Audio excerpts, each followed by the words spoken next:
I think at the very beginning of the process of figuring out what you want, you have to say, do I want the whole trade-off that other people have made? Do I really want all of the downsides that go with those particular upsides? I think that's such a liberating place to begin. You really immediately push past that totally false and unhelpful thinking and instead say, look, what is it I was built to do, born to do? What did I come here to do? What's the right set of work that I maybe even uniquely can bring to the world? To me, that's the essential path. That's what it means ultimately to be an essentialist. I'm Srini Rao, and this is the Unmistakable Creative Podcast, where you get a window into the stories and insights of the most innovative and creative minds who've started movements, built thriving businesses, written best-selling books, and created insanely interesting art. For more, check out our 500-episode archive at unmistakablecreative.com.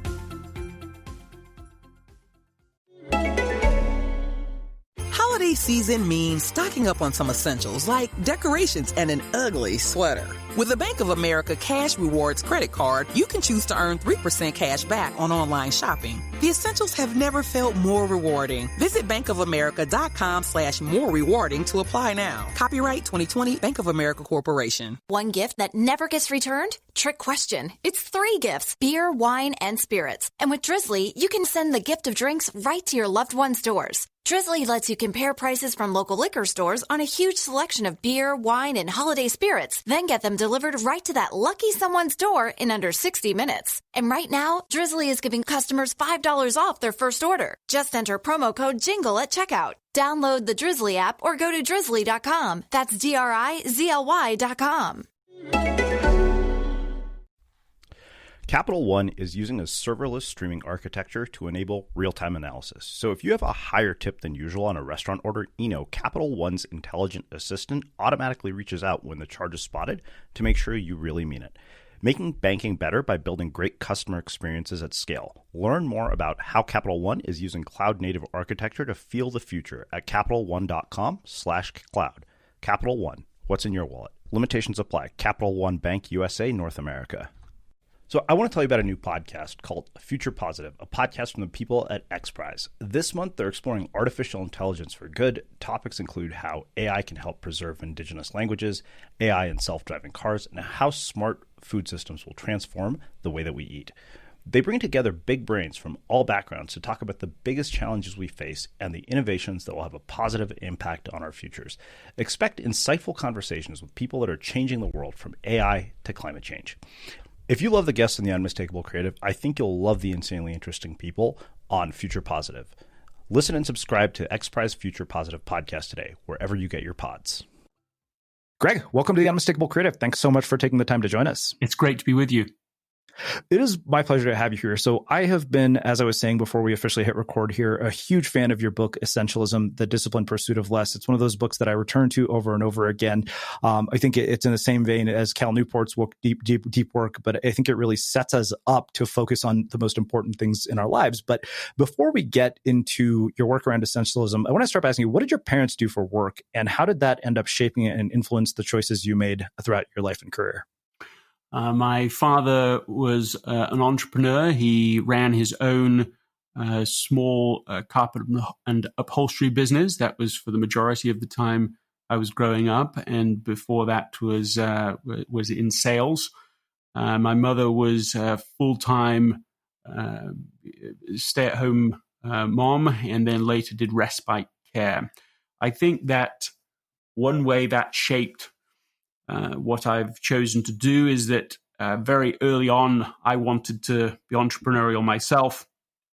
My first business was at 10 years old, washing cars, and was actually quite a profitable business, certainly getting better money than anything else I could have done at the time in Leeds, England, where I was raised. And I think it began a lifelong interest in the idea that effort and reward are not linearly related. Mm-hmm. That you could I could have done at the time a milk round to get up at 4 a.m. I think they paid £1 or £2 per hour. And you do that for hours 3 times a week. I mean, that's a job, and that was very hard to get that job. And I could earn, 5 or 6 times that in my own business on my own hours, and the satisfaction of doing it how you wanted to do it.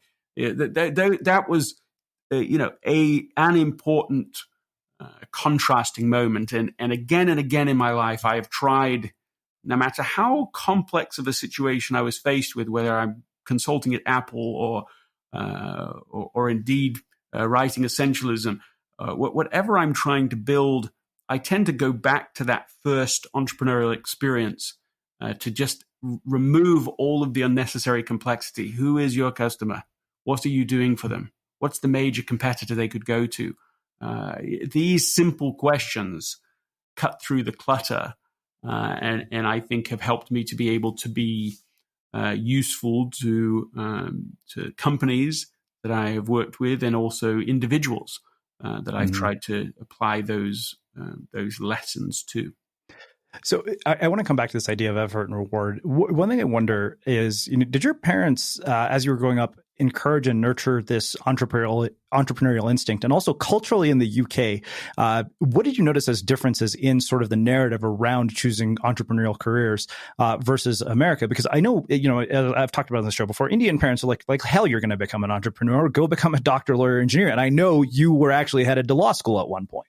Yeah, that's right. I mean, England, there's no equivalent in England of the lemonade stand that's so prevalent within the US, and that's more than just symbolism. I mean, that when you have an experience when you're young, my children have done it more than once, but not so very long ago. Came together, they did a whole thing. It took them the whole day. They made it. They did it beautifully. They went out, they earned the money. I mean, you have an actual experience, and the community supports it because you value this and you recognize it. The contrast for me is that in the UK, I never found people adamantly against being an entrepreneur or taking a path less traveled. But I found people would say, well, why would you do that? Why would you want to do that? So it's deeper baked assumptions against doing things differently, and of course that's worked fairly well for the United Kingdom. It's almost 1,000 years of uninterrupted freedom. So stability has a high value, but nevertheless, for me, in ways I didn't know when I was younger, it was really important to, I didn't have words for it when I was younger. It was really important to be able to have the freedom to challenge how it was done, to look at how it might be done differently, better in the future. We went to Disneyland, one of the times we went to Disneyland with our children, we took one of these tests where you find out which Disney character you are. And I can't remember his name now, but he's the inventor in A Bug's Life, who actually gets all sorts of things wrong in his inventions until he figures out how to really do it well. And that surprised me at first. It wasn't probably the person I most wanted to be, but I loved it in hindsight because it's the story of this person who just doesn't see the world the same as other people. And so, yes, I followed the traditional education system, despite this other deeper desire to do things differently in ways I perceived as better or more efficient, game-changing ways. And so it turned out I was at law school studying, and I'd remember, but whenever we talked about educational plans with my father, what he'd really said to me was go to law school because that will keep your options open. So it was a traditional path that was being recommended, and I was there, and I got in, and that itself is its own achievement. So of course, once you're there, you don't necessarily think. Your first instinct isn't, okay, well, let's not do this now. It wasn't that I absolutely hated the experience, but I didn't feel this sense of mission with it. I didn't feel this sense of alignment, a sense of, yes, I want to be doing this every moment. So, well, I had some friends in the United States, and I came out to visit with them. And in being here, I started to feel this sense of, my goodness, you could live here. You could have a completely different kind of life, and that was in the back of my mind when I met with somebody established, potential mentor sort of figure, and they said, "Look, Greg, if you do decide to stay in America, then you should come and help me do A, B, and C." And although I had the surface level imagined, oh, wow, wouldn't it be amazing if you could be here? It wasn't until he said that, assuming it really could be done, really emotionally affirming that you can live a different kind of life. You can choose not to go down the path that you were on before. That I left his office and I literally took a piece of paper from somebody's desk and I brainstormed, what would you do if you could do anything? And at the end of that 20-minute brainstorm, I noticed critically, not what I've written down, but what I haven't written down. The law school is not on the list. So, that's the key moment, because you say, well, right, I'm doing this now. From that moment, to continue to do it means you're doing something you wouldn't do if you could do anything. You know that there is a misalignment. And of course, there's an argument to be made for, we'll go back, finish it, and then decide what to do. And I'm not knocking other people that choose that. But for me, it was too incongruent to do that. And so there was from that moment on, there was no putting my life back into its original packaging. Yeah. It wasn't going to fit anymore. That raises two questions for me. This is something that I've asked multiple people, and there's, I think, this notion, and this is a very American thing. There's a book that really caught my attention recently. I don't remember the author's name, but it was titled, How the Relentless Promotion of Positive Thinking is Undermining America. And podcasts like mine, books like yours, podcasts like Tim Ferriss, things like the 4 Hour Workweek have encouraged us to buy into this narrative that anything is possible for anybody. And I had a mentor who challenged that, and he said that's simply not true. He said that, what we're doing is we're confusing probability and possibility. Like, the probability that I'm going to play in the NBA with LeBron is literally zero. So, as somebody who writes books in this genre, I wonder, and somebody who has, one, taught at an elite school and also been at an elite school, what do you say to that? Because not everybody is going to graduate from Stanford. I often think that, wow, what about the role that luck played in my getting to write a book with Penguin? Like, we don't acknowledge that because it sounds obnoxious to say it. Well, I certainly don't think anyone can do everything. So that's like a pretty first important principle in creating a counterweight to the, I think, false narrative that well, if you put your mind to it, anything is doable, anything is achievable. I think that you can achieve extraordinary things, but certainly not everything. And one of the first things one needs to do is to recognize that, so that you can take that burden off. And instead of trying to do everything for everyone that you've ever imagined or anyone else has achieved, that's all just burden. Instead, you say, what is my essential and unique mission in life? What is it that I came here to do? Let's take off all of that unnecessary yoke. I remember one of my sisters-in-law, when she was younger, before she was married, had this idea. I remember distinctly talking to her about it. I think probably she talked about it more than once with me.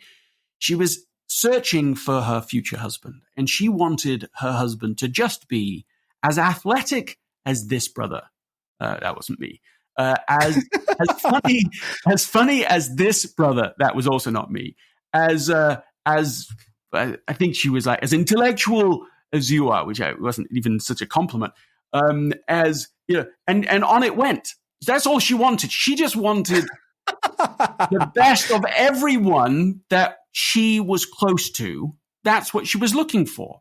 And I think that's exactly what we do when we get into this comparison process, this fear of missing out, this jealousy that is inevitable when this thinking takes place. We just want to be as talented on the in basketball as LeBron, like you just said, as famous as Kanye, as rich as Bill Gates. I think at the very beginning of the process of figuring out what you want, you have to say, do I want the whole trade-off that other people have made? Do I really want all of the downsides that go with those particular upsides? And that's I think that's such a liberating place to begin. So that you really immediately push past that totally false and unhelpful thinking. And instead say, look, what is it I was built to do, born to do? What did I come here to do? What's the right set of work that I maybe even uniquely can bring to the world? To me, that's the essential path.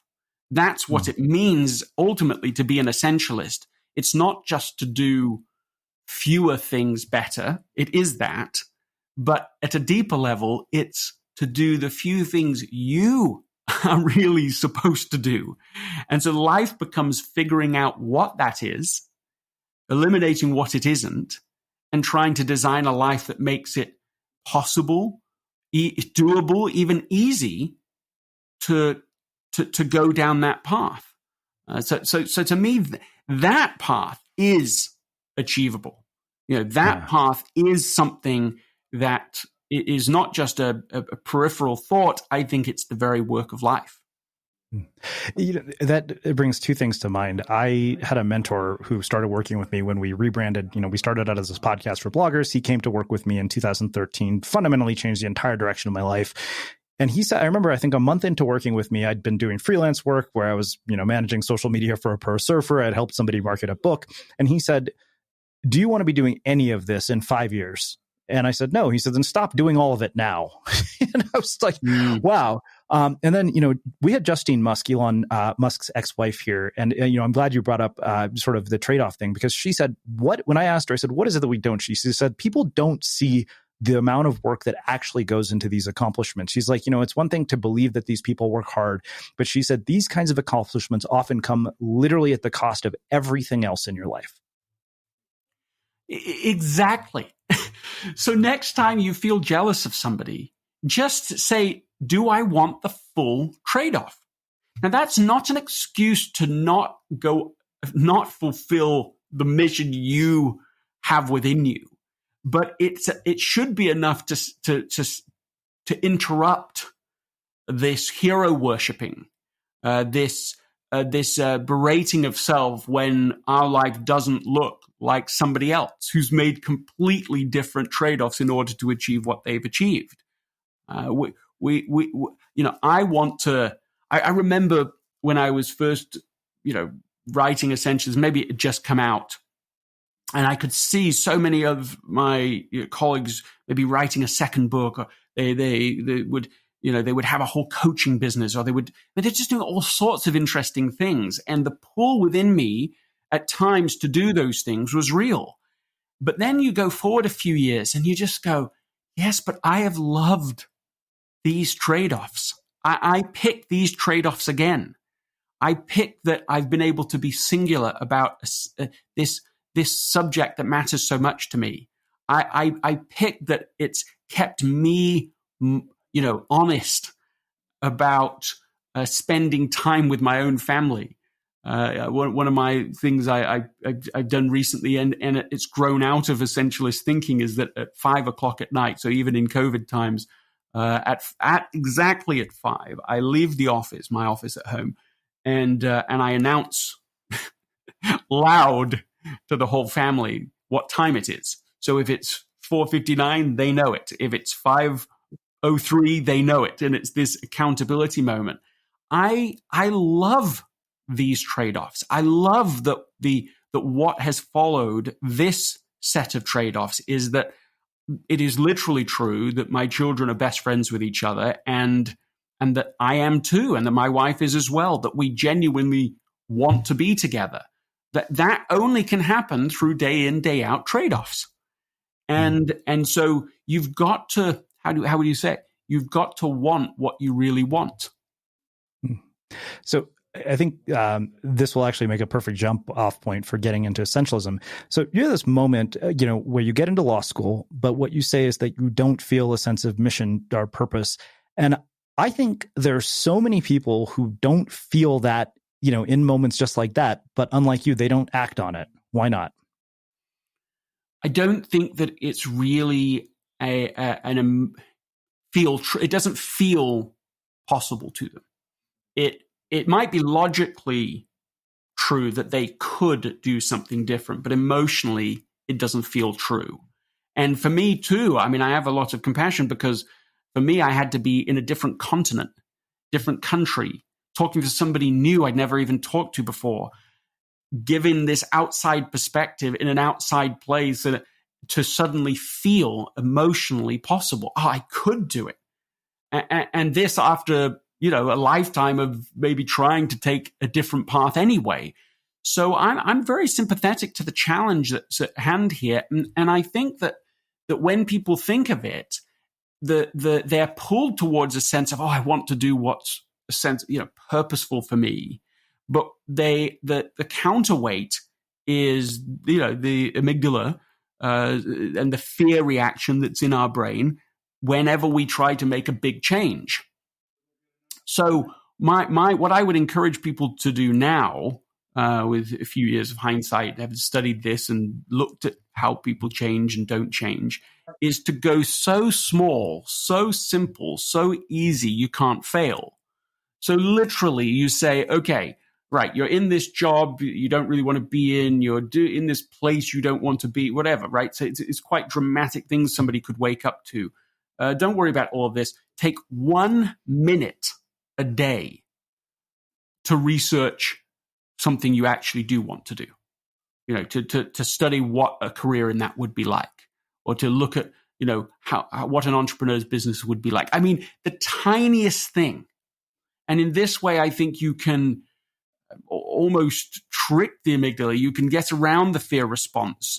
You can, it's like, let it be asleep over there as you just try a tiny experiment in exploration towards something that matters to you, and let that build very naturally, unforced over time, the thin end of the wedge, and use that to grow into, I understand a bit more now. It seems a little more possible than it did yesterday. And I think that incremental approach can be very powerful. Yeah. Well, it's funny because I think as a society, we tend to glorify the sort of dramatic risk taking. And people who take incremental approaches don't get that glory or the press. But I think if you actually go and deconstruct any of these stories, they actually tend to be very incremental in how they actually come together. I think that's been true for me completely. Even where I share a story like quitting law school, and of course it does sound dramatic, and in a sense it is. I didn't go back to law school. I didn't go back to actually, sure I should have done, but I didn't even say, hey, I'm dropping out. I just went, okay, that's over. I'm moving forward. So in a sense, it's a dramatic shift, but this had been building day after day after day. This was not just completely out of the blue. I had, since I was very young, since I was, at the same time as I was being an entrepreneur, I had images. I didn't have words for it, but images of teaching in the future. I wanted to, I could imagine teaching. And certainly by the time I was a teenager, I was actively reading literature that typically people wouldn't read maybe till 30s or 40s or later, so I'm reading the success literature, the wisdom literature. I was fascinated by that stuff. So I'd met with and talked to people that had written these books. So it was definitely there. I just hadn't realized look, you can just start this now. You can get on with this now. You don't have to wait for 20 years and then do what it is that you're feeling. It's similar to that lovely story of you just described. Well, stop doing it now. That was the breakthrough moment, but it was actually still incremental before and even afterwards. When I went back to England after quitting law, I spent that summer reading, writing, researching. I just began the quiet work. There was no applause.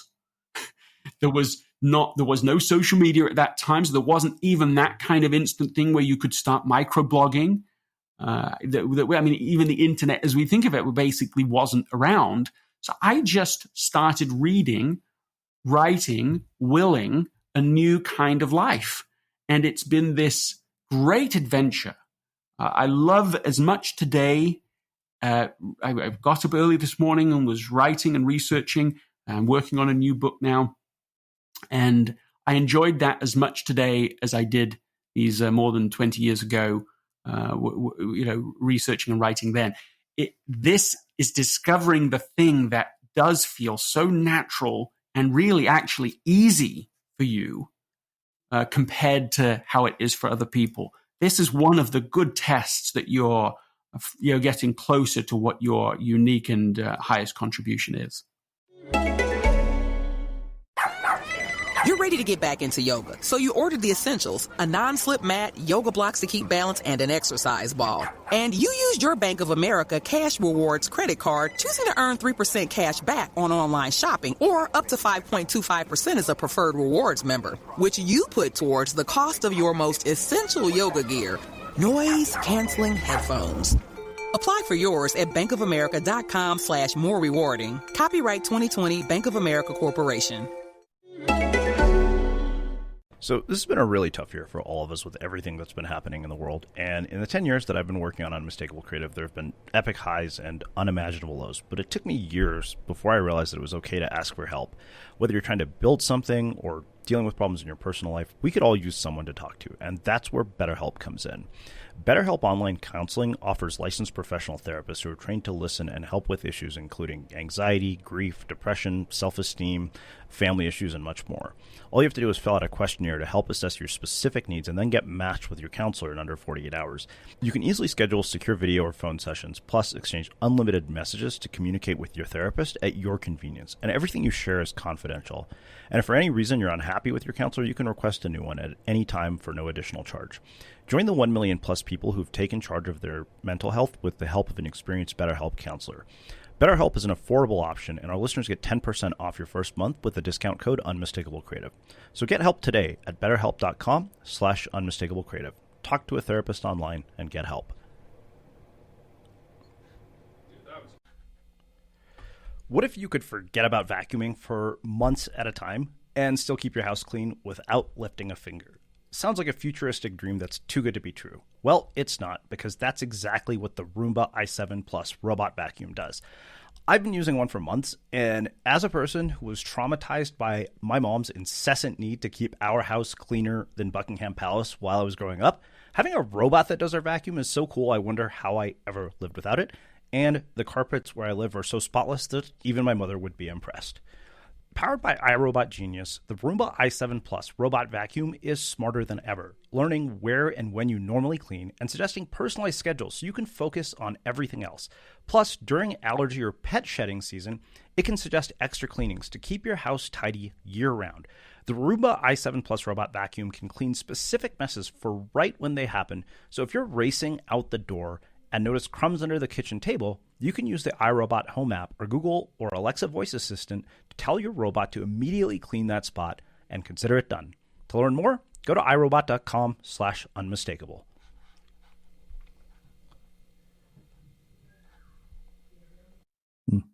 Well, I think that makes a perfect segue into essentialism. But where I want to start actually is with the fact that you've taught in a university. And, when I look back to Berkeley, and I've mentioned this before, I felt like the way that my potential choices for what to study were basically presented to me as a fast food menu. It was like, these are your options. Choose from the ones in front of you. But what I now, with hindsight, I'm like, wow, the options in front of you blind you to the possibilities that surround you. You're somebody who writes about choice. Why is that? Like, and then specifically in the context of education, as somebody who is taught in one of the most elite universities in the world, how do we begin to unwind that narrative? What does the future of this look like? Look, the educational systems were literally designed in the Industrial Revolution. I mean, before that, there was no mass education. So once there was enough means to be able to provide an education for the masses, and that there was just even the possibility, because machines increasingly took the role of basically child labor. So suddenly there is the emergence, the possibility of education for a lot of people. And we applied the industrial age thinking to the way a school would work. So it's not just universities, it's the entire formal education system is built on these assumptions that are largely invisible to us now. But this is the separation of subjects. The separation of subjects was far less established prior to to mass education. When you go back and read about Newton and Principia Mathematica, this absolute phenomenon, 2-year treatise that pushed our thinking forward in the laws of motion and physics incomprehensibly.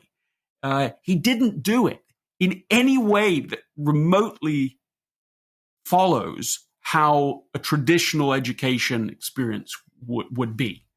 He went in solitude. That's the first huge difference. He was doing deep work. He was doing essential, focused work. He had questions he was trying to answer. That's the first thing. The next thing, he's completely combining subjects. There's no separation of truth for him. Truth can be circumscribed for him into one great whole, and he's just trying to understand how that ecosystem of truth works together, how all of that motion works together. That is, again, completely different than the industrial age system, where we separate it all up. Math is in this building. History is in that classroom. Music exists over here. I mean, that isn't how the world is. That's just one way of trying to understand the world. But it was like a factory-based system. You go from this piece to, of the machine, of the automated process, into this piece, and we're trying to efficiently take lots of people through it. We're going to have you sit in rows, just like a factory. We're going to have one person at the front telling you, what to think. None of this is actually really even very close to how a natural learning about the world would take place. And both the work that I did when I was teaching at Stanford, where I was co-designed a class on designing life essentially, in that literal work, what we were trying to do there, and then in my own efforts now, unexpected as they turn out to be, my wife and I decided that we would homeschool our children, even though we'd never been homeschooled. In fact, in my the podcast, my first episode of the new podcast, Essentialism podcast, is talking with my wife, Anna, about the birth of Essentialism, what went on in the background. And so we touch upon some of these unexpected journeys we've been on. So, tie all that together. It's that what we want for our children, what I wanted for my students at Stanford, what I want for people who read Essentialism is to remove all of that non-essential clutter that gets in the way of the real work. I described it earlier on in this conversation, the work of life. We suddenly realized, we want our children not to wait until their mid-20s or mid-30s to start asking the right questions. If you wait, what a shame it is to wait till you're in your mid-30s in a career with responsibilities, with a mortgage, to suddenly say, well, what am I really here for? What am I really, what's my unique contribution? What's my mission? What's it all about? What can I uniquely do in the world that maybe no one else can do? What a shame to wait that long. So with our own children, we've encouraged these questions. And I remember I'll give you this is within the last month. I was talking with my son who wanted previous to this conversation, he's 14 years old. Previous to this conversation, if you asked him what he wanted to do with his life, he would have said, well, either an engineer or a handyman, which is to say that he has observed that he loves to understand how things work, and he's really good at it too. And so then we started researching a little together online, and over the course of about, an hour or so, we clarified together that what he wants to be is a biotech engineer specializing in medical devices. To me, the advantage, what happened once we were reading it specifically about that, he sat back in this chair, he laid back, and his eyes closed, and his whole body just relaxed. And I said, when I see that in you, what I think is that you feel home. And he just, without opening his eyes, he said, yes, that's how it feels. And to me, that was such a magical moment. These are in no way my strengths. I have no agenda for him to be this. I'm not trying to mold him into something that I want. I'm not trying to put him through a factory-based system. I don't want him to be, an author like I've chosen to be. I want exactly the opposite. I want him to find his unique and essential mission. And that's what I want to encourage for, when I was teaching at Stanford, it was helping people to design a life around the things that they could uniquely contribute. And to not pay any attention, no comparison, no competition with the person sitting next to them. We want each person to find and to fulfill the measure of their creation. And so whether that's a biotech engineer, whether it's an author, of personal growth, leadership, and strategy principle, that doesn't matter. It's about finding that voice and bringing it forth in the world. Yeah. So one thing you said is to become an essentialist requires a heightened awareness of our ability to choose. We need to recognize it as an invincible power within us, existing separate and distinct from any other thing, person, or force. And I think that the reason that I'd highlighted that in particular is because of the current situation we're in. I get the sense that a lot of people right now actually feel incredibly powerless because of the circumstances they're in due to a pandemic that is completely out of their control. So in the wake of something like this, where we're dealing with a situation that is out of our control, and it's not like we're never going to experience situations that are out of our control again in our lives, they happen consistently. What do you say to them? I would share a story with them. So not long ago, my family and I moved into a really lovely community, white picket fences, no street lamps, horse trails. My children got to spend these long days outside with a happy dog. They're riding horses. I mean, they're planting a garden, apple trees, grapevines. We really just living in this little piece of heaven on earth together. One of our daughters, Eve, seemed especially to thrive. She's slim, brown-eyed, brown-haired girl, mischievous grin. She cannot stay cross for half a second. Even if she tries to, she just bursts into laughter. She's always climbing trees, running barefoot all over the place, wrestling with her brothers, catching lizards.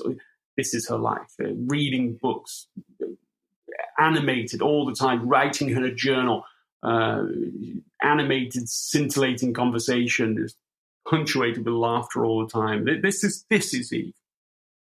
Then she turned 14, hit a growth spurt, and felt tired a lot. Talked to us less, took longer to do her chores. So pretty age-appropriate behavior, or so we thought. On a routine visit with a physical therapist, he noticed that Eve didn't respond properly to a basic reflex test. And so he took my wife Anna aside and said, look, you might want to see a neurologist about this. And so, of course, we didn't need to be told twice. So from that point on, her symptoms worsened from a daily basis. Within just a few weeks, she could answer in only one-word sentences with a slurred, monotone voice. Right-hand side of her body responding slower than the left. Took 2 full minutes to write her own name, hours to eat a meal, and the light, once so vibrant and bright in Eve, dimmed, and then seemed to go out entirely when she was hospitalized with a major seizure. So what made the situation worse is through all this time, the doctors couldn't explain anything. They could not offer us even the beginning of a diagnosis. Every day we're going to more respected neurologists who look at us with furrowed brows. One instance, he literally shrugged his shoulders. Test, more test, everything. All of them come back negative. They don't even have a clue. And so we're just watching our vivacious daughter in an almost constant state of freefall and, no explanation at all. And then this is the stuff that, true suffering is made of. And in moments like this, where everything's out of our control, we really have sort of two choices. You can take a hard, out of control situation and focus on what you can't do anything about. Let it consume you, body and soul. You basically take a hard situation and make it much harder. Or you can focus on what you can do something about, which might be very reduced items. At first we thought, well, we just need to attack this problem full force, all directions, 24/7, go to every neurologist in the country, ask a million questions, kill ourselves in all-nighters Googling for a cure, poring over medical journals. I mean, just all of this, just near superhuman effort on the one side. But the problem, if you take that approach, we found quickly that your approach is unsustainable and you produce disappointing results. And in the end, you just feel like giving up. And so mostly we saw it differently. And we realized the best way to help her was not by exerting more and more effort. Indeed, it was quite the opposite, because if your job is to keep the fires burning for an indefinite period of time, you can't throw all the fuel on the flames, so to speak, at the beginning. You need to take the long journey. So what we did, at least, is there were just so many things we didn't do. And in times of uncertainty and when things are out of control, I think that the things we didn't do could be informative. We didn't torture ourselves with unanswerable questions. We didn't worry ourselves sick about whether this was terminal. We didn't complain that the doctors didn't have the answers. We didn't live in denial or tell ourselves, oh, it's not so bad. We didn't try to force the timetable. We didn't try to say, why us? And become all, woe is us about it. We didn't dissect every article people were sending us to. Some of those things are awful that they sent. Quite ill-informed, well-intended, but not so. We didn't try to do it all alone. This to me, this is removing all of these things when you can't control a situation is so important, because you want to be able to sustain your effort and focus on the things you can. What we did instead was focus on the really simple things, essential things, but easy things. We got around the piano and sang. We went on walks. We read books together. We played games. We looked for the positive and pointed it out. We ate dinner together, told stories, toasted each other, laughed all the time. We were grateful, and we did these things each day. And what we noticed is that there's almost a magical force at play. We no longer felt overwhelmed. We were less exhausted. We didn't burn out. And it's been 2 years now. And we've seen amazing results, and we still have the energy to keep going. So we've watched our daughter wither into a shell of her former self and return from it. Of course, there's been medical procedures involved, but She continues to get better. It's still ongoing, but we have reason to believe she'll be completely healed. And she smiles, laughs, jokes. She walks, runs, wrestles. She reads, writes. She's thriving again. Indeed, she has not only made up for lost time, she's on target to graduate high school some 2 years early. So what if I could summarize all of that, I would simply say this. If you focus on I'll say it this way. I do not think for one moment that we would have endured it, far less thrived through it, if we had done it the hard way. If we'd been consumed and tried to carry the burden of things we could not control. The situation was hard enough without us making it harder. And what I learned from that experience is I just discovered a whole different way to do life, a way that eases life's inevitable burdens. Wow. Well, thank you. That was beautiful. And it actually makes a perfect segue / return to something you brought up earlier, which is this, nonlinear relationship between effort and reward. And something you say later in the book is that while the industrial era is long behind us, the more structures and systems continue to pervade most modern organizations. And, I think part of the reason I highlighted that is that I felt that was my entire experience of corporate America, where it was very clear that the appearance of effort mattered more than the actual results that you were generating, which is why I didn't last very long at any job. And yet, here we are, it's 2020. I think the only reason we are now officially finally realizing that you don't need to be at work for 8 hours a day and you can work from somewhere else is because we have to. How do we actually undo what, Aaron Dignan, who was a former guest here, he said that they have these operating systems that exist within organizations, and most of them are outdated. We're effectively running modern day organizations in 2020 on whatever the Windows version was before Windows 95. Yes, I do agree. I think that as we went from the agrarian age to the industrial age, 90% of the jobs and all the work that went with them disappeared and were replaced. Drucker talks about it being a 50x increase in productivity that took place in that transition.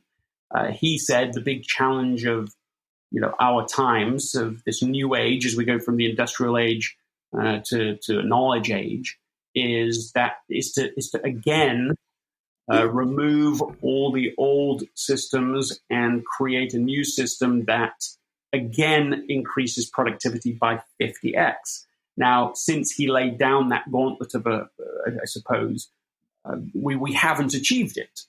We are still in transition, and it will happen. I think the forces are at play that make them effectively inevitable. But right now we're still in that transition period, and we still have all of the old systems and structures and burdens of a way of doing things where the asset was labor and machines. Well, now that's not what it is. It's not an efficiency system anymore. That was efficiency. It was just how quickly can you get a thing through this process. But we're not doing that anymore. That once you move to knowledge work, the value, the promise, the possibility is a person's ability to create value. And so what to do is the primary question. What work is to be done? What's the right thing to be done? And I think essentialism can play an important role in helping to lubricate that transition from industrial age to this higher value knowledge age. Because essentialism, although it is often and frequently put as a productivity book, a productivity idea, I think it's a complete misrepresentation. Productivity, at least traditional productivity, is about doing stuff, getting stuff done as efficiently as possible. That's industrial age. Essentialism, might be more like the first productivity book of the new age, because what you're saying instead is get the right things done. Well, the difference between doing things, getting things done, and getting the right things done is really different. But that's the difference between, thinking that you're in a coal mine and suddenly waking up and realizing you're in a diamond mine. Well, the whole skill set is different. Your ability to discern what matters, what is disproportionately valuable, is like a huge part of the skill set. That might be the most important skill set of the 21st century. Your ability to find those diamonds, those things that matter, that's completely different than an industrial system where the what is already spoken for. That's already been decided, and your job is just to do the piece that you're given as efficiently as possible. So this new possibility, the new age, what an essentialist can do if they set their lives up right, is that they can create space to discern what is essential, the few things that really matter. They can develop the skills to be able to negotiate out of the things that don't matter. And then they can build a new system that makes it easy and efficient to do the things that really are valuable. That's essentialism. That's the concept of what essentialism is. And I think it's a critical mindset in order to be able to make good on the promise that Drucker was talking about. Wow. Okay. So, we've been dancing around a lot of this with a lot of theory, and I think I want to make sure that, our listeners get some very tactical things here as well, just because the theory part is what I was curious about. One of my favorite concepts is, what you brought up about selection criteria. You say that making our criteria both selective and explicit affords us a systematic tool for discerning what is essential and filtering out the things that are not. And I remember reading that because one of the challenges that I was running into was I would get pitches from podcast guests and I would sit around deliberating whether I wanted this person or not. And then I remember your scale rule from the Stanford class of 7 to 10. And if they weren't, if they were below 7, they were an immediate no. And I literally did that, and put a column inside of my Airtable and said, okay, is this a hell yes or no? And if it was not a hell yes, I was like, okay, great. This person's not going to be a guest. Can you talk about how we might apply that to other parts of our lives? Fundamentally, it's the 90% rule. So you're instead of getting lost in the middle, evaluating endlessly, all these good things and possible things you could be doing, you're using just a stricter rule. In my own life, I came up a couple of years ago with 3 rules that I was following to just immediately be able to say yes and no to the things that came along, and that's what people can do. You actually make it explicit. You write down rules for what I'm saying yes to, rules for what I would say no to. And the process of just coming up with those is an important part of becoming an essentialist, because you start to say, so it's a bit like the closet metaphor where if you go into your closet to tidy it out because it's too much stuff in there, you can easily leave almost everything untouched by the end of the process. So you've tidied it, but you didn't get rid of anything. You didn't, because your criteria was something like, could I ever possibly wear this again in the future? Maybe. And the answer to that question is yes. Of course, it's possible. So the criteria is so broad, nothing comes out of the closet. So what would a more selective question be? Have I worn it in the last 6 months? I mean, for some people, that's like a third of their closet is out. Seriously. Then you could say, okay, do I look good in it? Another 20% is gone. We could use Marie Kondo's question. We could say, does it spark joy? And that's more like a 90% style question, because the answer to almost everything will be no. And that's why it's such a useful question, and why it's proved to be so useful for so many people. Because what you want to be left with is only the things that you love to wear, that fit you now, that you wear often. And once your closet is like that, when you walk into it, it's like a breath of fresh air. You walk in and you love it. Everything. Oh, I just want to be here. I want to be able to, I can find what I want quickly. Everything I have on the shelf is good. I have some space now for something new to come into my closet, some new item that I could get and add to, to the clothes here, something new. Of course, this is just the metaphor, but for our own lives, as we start, I think for many, many people, the criteria for their life is as broad as the one we started with there with the closet. It's just like, is it in my inbox? I mean, that's a sufficient criteria for them to be doing stuff. Is it, is someone else doing this? Have I ever thought in the past I should do it? Could this thing do some good possibly? So these questions are so broad, the answer has to be yes. And that's literally why people, they just live in their inboxes. They become a slave to these not just to their to-do list, or that can happen, but to this massive mental to-do list in their head. I just had David Allen on the Essentialism podcast, and he talked about this. He said that the most recent research is that you can only hold two things in your brain at the same time, in your mind, the RAM of your mind. Two. Beyond two, you have cognitive deterioration. I mean, when I first applied, not in this interview in conversation with him, but previously when I read about his work, when I first got everything out of my head, the closet of my mind, there were 400, this is literally true, 400 things that were just sitting there. And I'm trying to go through life with 400 things in my mind, and all sort of vying for your attention. Once I got all of that out, just like the closet, get it all out, now your closet's empty, your mind's empty, it's all out outside, it's lying on the bed, all the stuff from your closet, and you go through each item. And you're saying, is this essential? Why do I think this ought to be done? What's the outcome that it serves me? You're evaluating item after item. What would done look like? And so you go through a process one by one so that you can rid yourself of as many of these tasks as possible. And as you do that, you end up with a life that, oh my goodness, it feels doable.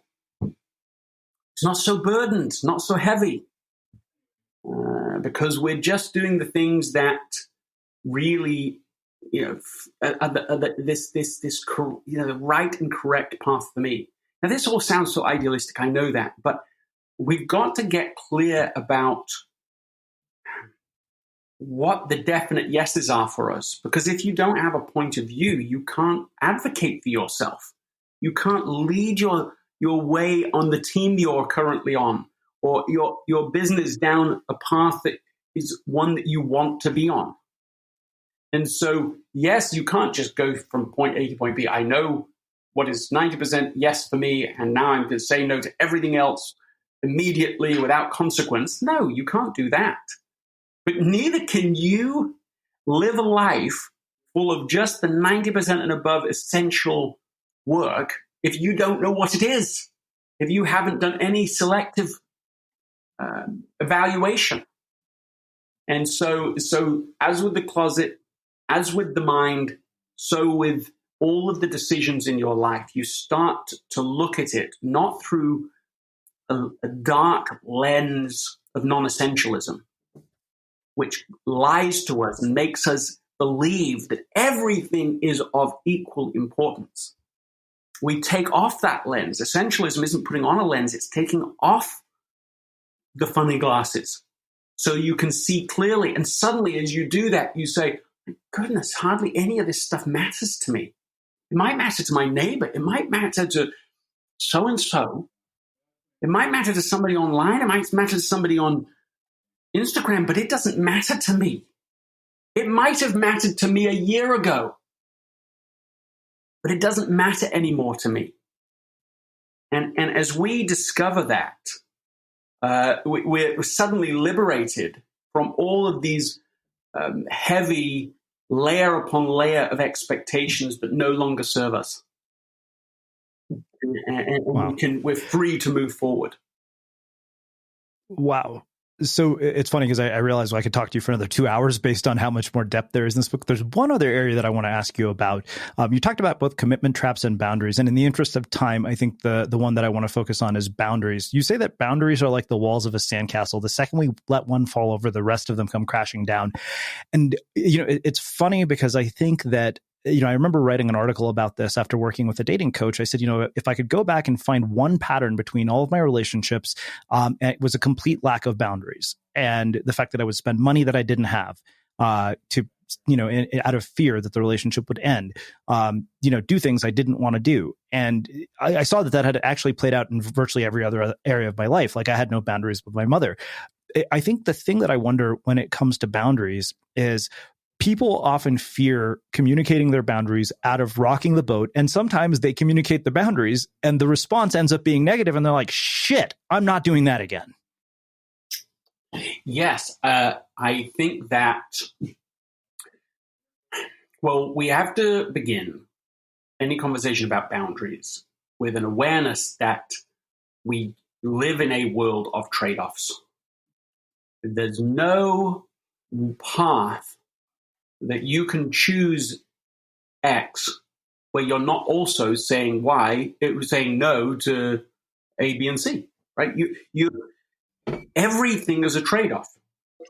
So if you say, I'm going to say yes to everything from this person, I'm going to have no boundaries, so that things will go really well with them. Okay, fine. You can make the decision with that logic in mind. But the reality is that you've made a trade-off right there. You have made trade-offs. And one of the trade-offs you've made in the moment of setting your relationship up that way is that you're going to be violated. Because at some point, there'll be something that you feel like saying no to that actually hurts you. At first, it maybe just pinches you a bit, but actually at some point violates something really quite meaningful to you or deep with you. Or maybe it's just 1,000 cuts. It's just a bit at a time, the violation just bit by bit. Eventually, you're going to be in a situation where you're in a violating relationship. And that's the inevitable trade-off you make when you first say, I'm going to do anything and no matter what, no boundary relationship.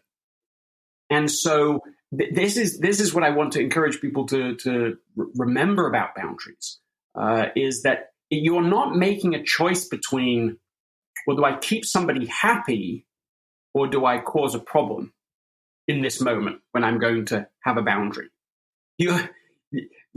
If you try to do boundaryless living, you're still going to make somebody upset. You're still going to be upset yourself. So that's not even, this perfect optimal path that doesn't really exist. So now you need to get to the more honest place of like the only possible viable long-term relationship will be one in which there are boundaries.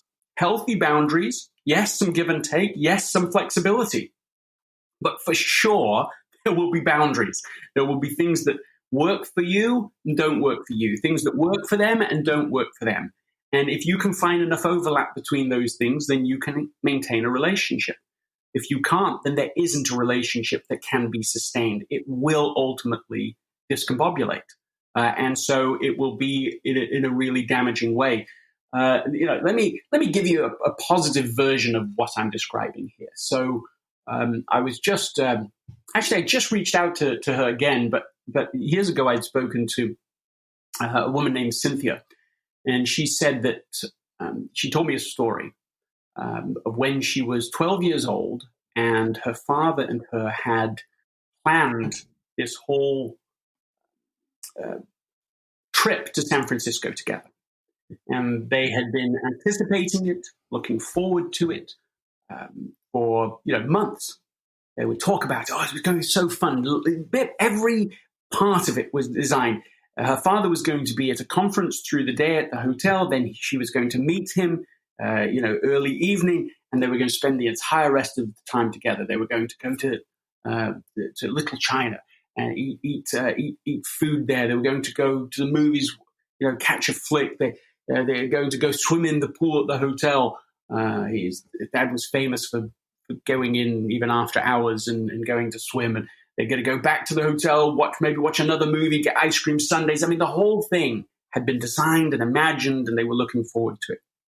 Everything's going according to plan until at the end of this conference that her father's been attending, she meets him back of the room, and just as they're about to leave, one of his old friends and colleagues suddenly turns up and says, "Oh, I'm so glad that you're working with the company now. It's so exciting because my wife and I, we set aside our evening. We want to take you right now. We're going to go to the wharf for a splendid, seafood dinner overlooking the wharf. It's going to be amazing. And of course, bring Cynthia with us. It'll be marvelous. We'll do it. Let's go." And for just a heartbeat, Cynthia's like, "Well, what's going to happen, right? Like, everything's gone. I don't even like seafood. I'm going to sit at this table, going to be bored because they're going to do adult conversation."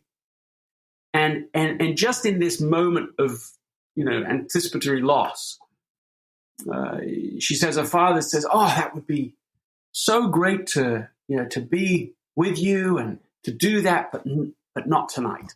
I've got the whole evening planned with my daughter back to back." And he just grabs her by the hand and they just whisks her out, and they do that whole evening exactly as planned.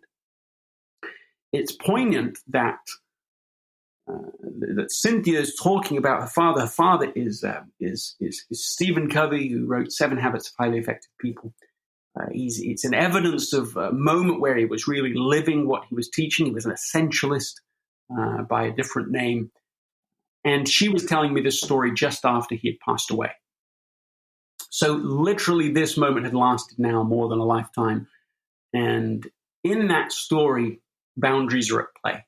It's a particular kind of boundary, but you can see that if he'd lived in a boundaryless way, if he'd just been open to every single possibility in that moment, he might easily have gone down that path.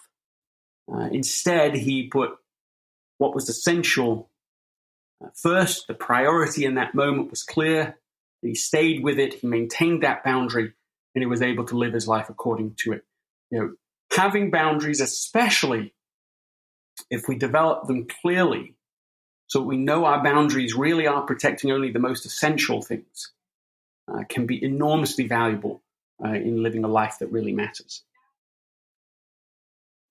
Wow. What a beautiful place to wrap up our conversation. So I have one last question for you, which is how we finish all of our interviews of the Unmistakable Creative. What do you think it is that makes somebody or something unmistakable? Oh, it's one thing. It's to become less and less of who you really aren't and more of who you really are. It is a deep, for me personally, spiritual and sacred idea that each of us is truly unique, truly made for purpose, designed to be unmistakable, and it is a great part of the journey of our life to discover that, to just even have the thought that might be what it's about. And then maybe it takes another journey to say, oh, I've got to get rid of all the things that it isn't. I've got to one by one eliminate that. And I'm with the courage that what I'm going to be left with is going to be special and meaningful. That there is a set of things inside of me that I'm drawn to that will allow me to play, a meaningful part in the great narrative of life, the great human story. Wow. Well, I can't thank you enough for taking the time to join us and share your story and your insights and your wisdom with our listeners. This has been phenomenal. I mean, I thought I would learn a lot from you from having read the book, but this exceeded all of my expectations. Where can people find out more about you, your work, the book, and everything else that you're up to? The one thing I would say, and it would be appropriate for me to have one place, wouldn't it, as Essentialist, all that. But it's just essentialism.com. For right now, there's a couple of things people can do there that would be, I think, immediately relevant. There's a 1 Minute Wednesday that we just started as a tool, a very short, once a week newsletter that gives you something you can do in just about a minute to be more essentialist. So really achievable. There's the new podcast, and people can subscribe there as well. But then just in the future, we intend to have an online essentialism class, and beyond that, a community. And so it's a place that there's a whole intent behind that single place and single location. So that's what I would say. Amazing. And for everybody listening, we will wrap the show with that. Thank you for listening to this episode of the Unmistakable Creative podcast. While you were listening, were there any moments you found fascinating, inspiring, instructive, maybe even heartwarming? Can you think of anyone, a friend or a family member who would appreciate this moment? If so, take a second and share today's episode with that one person, because good ideas and messages are meant to be shared. Holiday season means stocking up on some essentials like decorations and an ugly sweater. With the Bank of America Cash Rewards credit card, you can choose to earn 3% cash back on online shopping. The essentials have never felt more rewarding. Visit bankofamerica.com/more rewarding to apply now. Copyright 2020 Bank of America Corporation.